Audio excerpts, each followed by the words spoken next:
หยุดทุกข์ได้ใน1 นาทีด้วยวิธีที่พระพุทธเจ้าสอนเคยไหมครับทั้งที่ปัญหาผ่านไปแล้วแต่ใจยังวนคิดไม่หยุด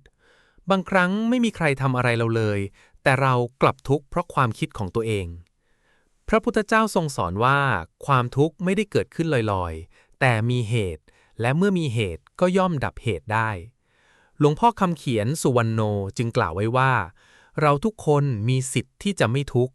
แต่สิทธินั้นจะเกิดขึ้นได้ก็ต่อเมื่อเรารู้ตัวอย่างแท้จริงลองนึกถึงวันที่มีคนพูดคำหนึ่งที่ไม่ถูกใจคำพูดนั้นจบไปตั้งแต่เช้าแต่เรากลับเก็บมาคิดทั้งวันคิดซ้ำๆจนโกรธนอนไม่หลับกินข้าวไม่อร่อยความจริงคนที่พูดอาจลืมไปแล้วแต่เรายังเอาคำพูดนั้นมาทำร้ายตัวเองไม่หยุดนี่คือสิ่งที่เกิดขึ้นกับคนจำนวนมากเราไม่ได้ทุกข์เพราะเหตุการณ์แต่ทุกข์เพราะใจหลงเข้าไปในความคิดและยึดมันไว้ว่าเป็นเรื่องของเราอธิบายด้วยหลักธรรมพระพุทธเจ้าตรัสว่าทุกข์เกิดจากเหตุสำคัญอย่างหนึ่งคืออวิชชาหรือความไม่รู้เท่าทันเมื่อความคิดเกิดขึ้นเราเผลอเชื่อทันทีว่านี่คือเราเมื่อความโกรธเกิดขึ้นเรากลับคิดว่าเรากำลังโกรธแต่แท้จริงแล้วความคิดก็เป็นเพียงความคิดความโกรธก็เป็นเพียงอาการของใจมันเกิดขึ้นแล้วก็ดับไปตามเหตุปัจจัยหลวงพ่อคำเขียนจึงสอนว่าอย่าตามความคิดแต่ให้สร้างความรู้สึกตัวเมื่อรู้ตัวความหลงจะอ่อนกำลังลงและใจจะเริ่มเห็นความจริงว่า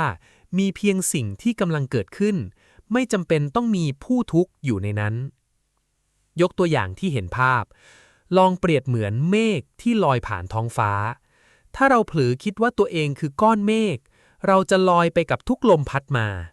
แต่ถ้าเรารู้ว่าตัวเองเป็นเหมือนท้องฟ้าเมฆจะมาก็ได้จะไปก็ได้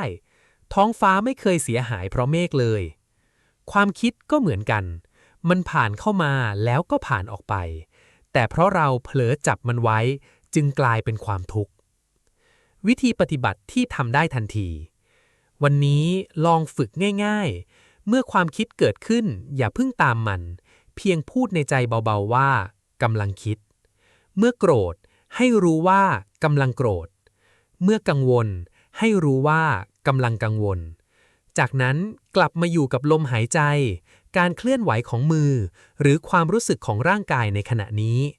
ไม่ต้องบังคับให้ความคิดหายแค่รู้ว่ามันมาแล้วปล่อยมันไป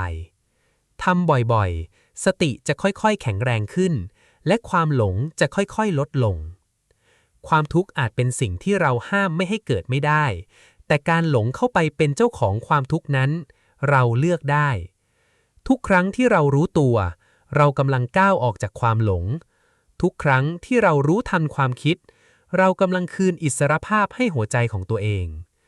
จงจำไว้ว่าเราอาจไม่มีสิทธิ์เลือกทุกเหตุการณ์ในชีวิตแต่เรามีสิทธิ์ที่จะไม่ทุกข์กับมันและสิทธินั้นเริ่มต้นได้เพียงแค่รู้ตัวในปัจจุบันขณะขอทุกท่านเจริญในธรรมครับสวัสดีครับ